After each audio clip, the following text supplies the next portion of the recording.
అందరికీ నమస్కారం. నేను మీ కిరాక్ కార్పేని. ఆర్కే రోజా ఓ చక్కటి అవకాశం దొరికింది. ఇందులో కానీ నేను బయటకు వచ్చి కానీ ప్రెస్ ముందు కానీ మాట్లాడాను అంటే అన్న దృష్టిలో పడతాను. దానితో పాటు ఇది ఒక పెద్ద యుద్ధం. నేను కానీ ఇందులో గెలిస్తే ఖచ్చితంగా నగిరిలో నేను బంపర్ మెజారిటీతో గెలుస్తాను అని అనుకుందో ఏమో. ఎంత ఖాళీగా ఉందో లేదో కూడా నాకు తెలియదులే, కానీ పరిగెత్తుకుంటా వచ్చి నలుగురిని వెనకేసుకొని తోపులాట సృష్టిస్తూ అందరి మీద ఎగబడుతూ వాళ్ళందరినీ కూడా దూషిస్తూ ఆవిడ ఒక ప్రెస్ మీట్ పెట్టింది. మరి ఆ ప్రెస్ మీట్ ఏంటి ఖచ్చితంగా మనం వినాలి కదా, ఓసారి వినండి. జర్నలిజానికి విలువ ఇవ్వని బ్రోకరిజంతోనే బ్రతుకుతున్న రాధాకృష్ణ ఈరోజు ఆడవాళ్ళని మాట్లాడిన మాటలకి రాష్ట్రాల్లో ఉన్న మహిళలందరూ కూడా ఎదురు తిరుగుతున్నామని కూడా ఈ సందర్భంగా తెలియజేస్తున్నాం. ఇక్కడ ఆర్కే రోజా చెప్తుంది జర్నలిజానికి జర్నలిస్టులకి ఆయన ఒక మాయన మచ్చ అంట, ఆ ఛానల్ కరెక్ట్ కాదు అంటుంది. మరి సాక్షి ఛానల్ అనేది ఒకటి ఉంది. ఆ సాక్షి ఛానల్లో వేసేటువంటి వార్తలు ఏవైతే ఉన్నాయో, రాసేటువంటి పత్రిక ఏదైతే ఉందో, సోషల్ మీడియా ఏదైతే ఉందో, ఏ రోజు కూడా సరిగ్గా ఏ వార్తని కూడా ప్రచురించింది లేదు, ప్రచారం చేసింది లేదు. ఏ రోజు కూడా నీతి నిజాయితీకి కట్టుబడి పనిచేసినటువంటి వార్తాపత్రిక లేదు అంటే అది ఓన్లీ సాక్షి పత్రికే. ఆత్మసాక్షి లేని మనస్సాక్షి లేని పత్రిక ఏదైనా ఉంది అంటే అది సాక్షి పత్రిక. దాని గురించి ఈవిడ తక్కువ చేసి మాట్లాడుతుంది. సాక్షి పత్రిక గురించి ప్రత్యేకంగా నేను ప్రజలకు చెప్పాలా? జరిగేది ఒకటి అయితే రాసేది ఒకటి, కూసేది ఒకటి, పోసేది ఒకటి. అదే సాక్షి పత్రిక. ఎప్పుడు అన్నకు భజన చేస్తూనే, చంద్రబాబు నాయుడు గారిని తిట్టిపోస్తూనే ముందుకెళ్ళేటువంటి పత్రిక ఏదైనా ఉంది అంటే అది ఓన్లీ సాక్షి పత్రిక. దీనితో పాటు ఈవిడ మాట్లాడుతుంది, ఈరోజు మహిళలకి చాలా ఇబ్బంది జరిగింది, ఇలా మాట్లాడొచ్చా, బ్రోకర్ అంటుంది. బ్రోకర్లైనా, స్పీడ్ బ్రేకర్లైనా, జోకర్లైనా ఎక్కడ ఉంటారు అంటే చెడ్డీ వేసుకున్న చిన్న పిల్లోని అడిగినే చెప్పేస్తాడు. అంటే బ్రోకర్లు, జోకర్లు, స్పీడ్ బ్రేకర్లు ఉండే పార్టీ ఏదైనా ఉంది అంటే అది వైఎస్ఆర్సీపీ. దాంతోపాటు మహిళలకు అన్యాయం జరుగుతుంది అంటుంది. నువ్వు కూడా ఒక సాటి మహిళవే కదా.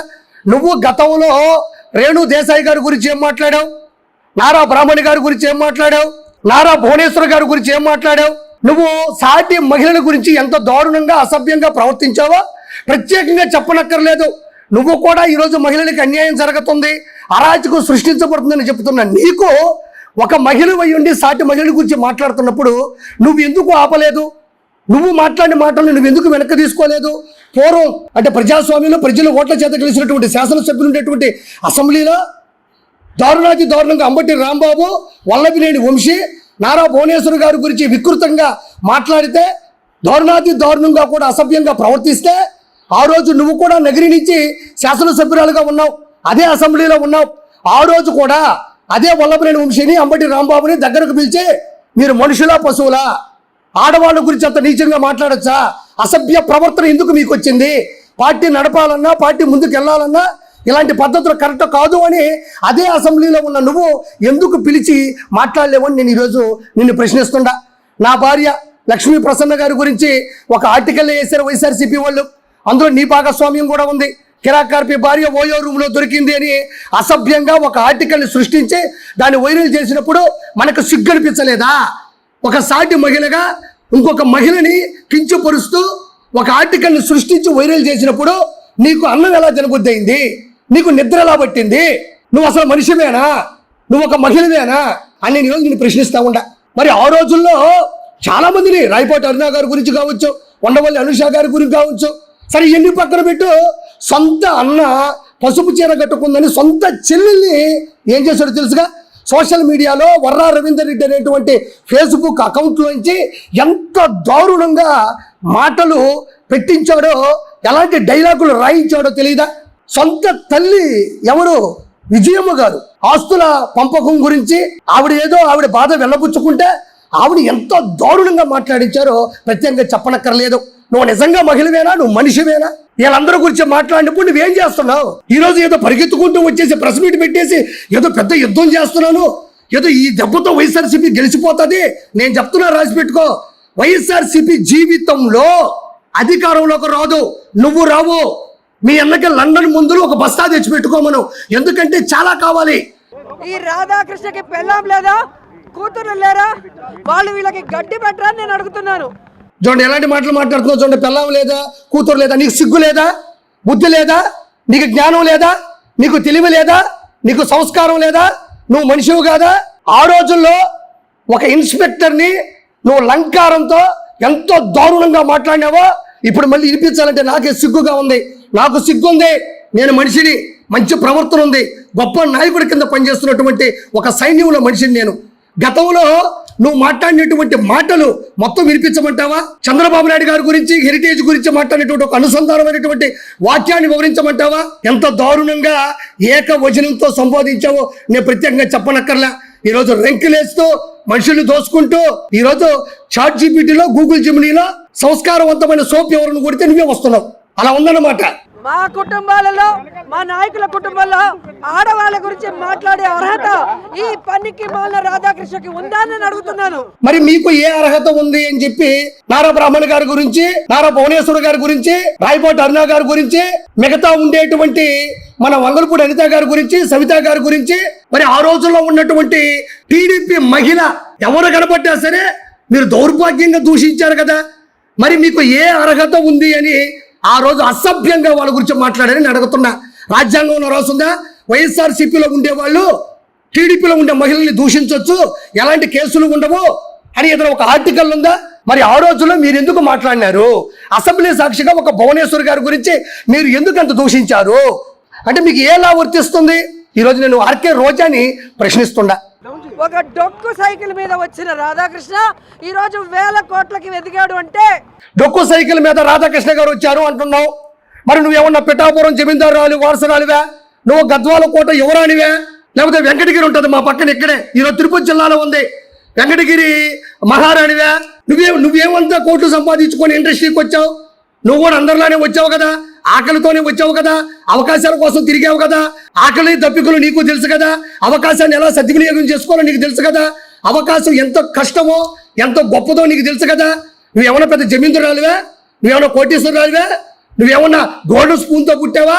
లేదా అంబానీ గారి యొక్క బంధువువే? కాదు కదా. మనం కూడా పూటకి గతిలేని పరిస్థితి వచ్చిన వాళ్ళమే. నేను నిన్ను అనట్లేదు, చాలా మంది కూడా ఇండస్ట్రీకి వచ్చి చాలా ఇబ్బందులు పడి వచ్చిన వాళ్ళమే. అంటే నువ్వు ఆయన గురించి మాట్లాడుతున్నావు. నేను మహిళల్ని కించపరచాలనో నిన్ను కించపరచాలని అనట్లే. నువ్వు ఒకరి గురించి మాట్లాడేటప్పుడు మనం ఎంతవరకు సభ్య సమాజంలో ఉన్నామనేది అర్థం చేసుకోవాలి. ఆర్కే రోజా ఏ విధంగా చంద్రబాబు నాయుడికి బ్రోకర్ గా పనిచేశాడు, ఏ విధంగా ఎన్టీఆర్ ని దించినప్పుడు చంద్రబాబు నాయుడు ఇచ్చిన సూట్ కేసుల్ని మోసాడో అందరూ కూడా గమనించారు. ఇది రోసయ్య గారు కూడా అనేక సందర్భాల్లో ఇప్పుడు ఈ బ్రోకరు పనులు, ఈ బ్రోకర్ చేష్టాలు, ఈ కథలన్నీ నడిపేది వైఎస్ఆర్సీపీలోనే ఉంటాయి. పేర్లు చెప్పుకుంటూ పోతా ఉంటే మొత్తం నిండిపోతుంది, డేటా సరిపోదు. గూగుల్ డేటా సెంటర్ ఒకటి వస్తుంది చూడు విశాఖపట్నానికి, దానికి సరిపోతాయి. నేను పేర్లు చెప్పుకుంటూ పోతానంటే ఆ గూగుల్ డేటా సెంటర్లో ఉండే డేటా మొత్తం దీనికి సరిపోద్ది.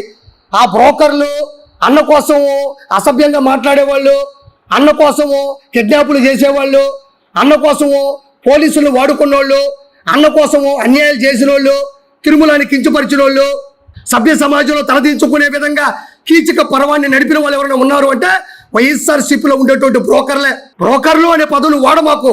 బ్రోకర్ అంటేనే వైఎస్ఆర్సీపీ పార్టీ. కొవ్వెక్కిన పలుకులు రాస్తున్నాడు. ఈ రాధాకృష్ణకి కొవ్వు కరిగిస్తాం, కొవ్వు దించుతామని కూడా ఈ సందర్భంగా హెచ్చరిస్తున్నాం. కొవ్వు కరిగిస్తావు నువ్వా? 151లోంచి 5 లేపారు చూసావా? అది కొవ్వు కరగడం అంటే, కొవ్వు కరిగించడం అంటే. ఈ రోజు ప్రతిపక్ష హోదా కూడా లేకుండా అసెంబ్లీకి రావాలంటేనే అన్న సుస్సు పట్టుకుంటున్నాడు చూసావా, పోసుకుంటున్నాడు. అది కొవ్వు కరిగించడం అంటే. ఈ రోజు అమరావతి రాజధాని వస్తుంటే తట్టుకోలేక చెమట్లు పడుతున్నాయి చూడు, అది కొవ్వు కరిగించడం అంటే. ఆంధ్రప్రదేశ్ లో అడుగు పెట్టే దమ్ము లేక యలహంక ప్యాలెస్ లో దాక్కుంటున్నాడు చూడు, అది కొవ్వు కరగడం, కొవ్వు కరిగించడం అంటే.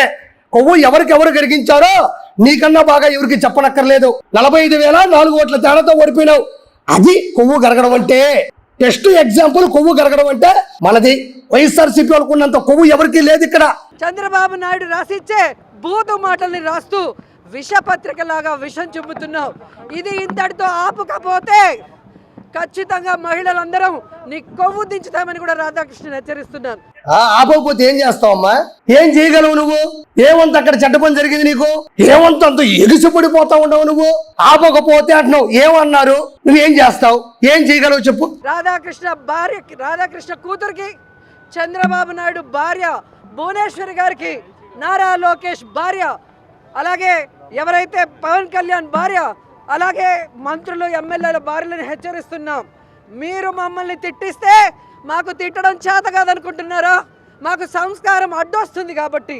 ఇది జోక్ అంటే నాకు తెలిసి 2026లో ద బెస్ట్ జోక్ ఏదన్నా ఉంది అంటే ఆర్కే రోజు వేసేసిందండి. భలే వేసేసింది. మేము తిట్టగలము, మాకు బూతులు వస్తాయి, కాకపోతే సంస్కారం అడ్డు వస్తుందట.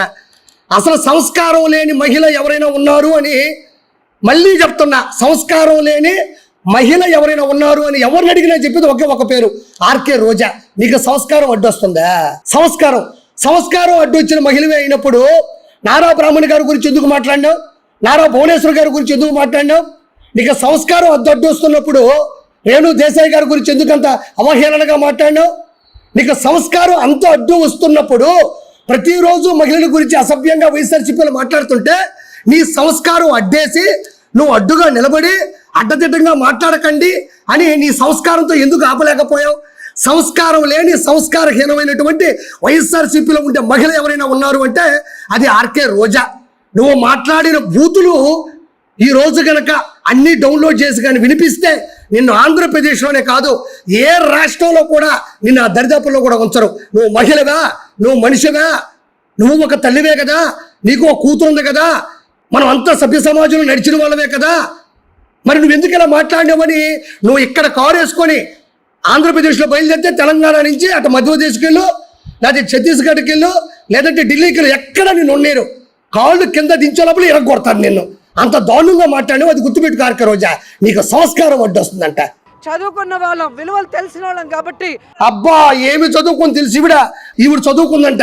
చదువుకున్న మహిళ నువ్వా? అసలు నువ్వేం చదువుకున్నావు? నీ హాల్ టికెట్ చెప్పు. ఏ కాలేజీలో చదువుకున్నావు?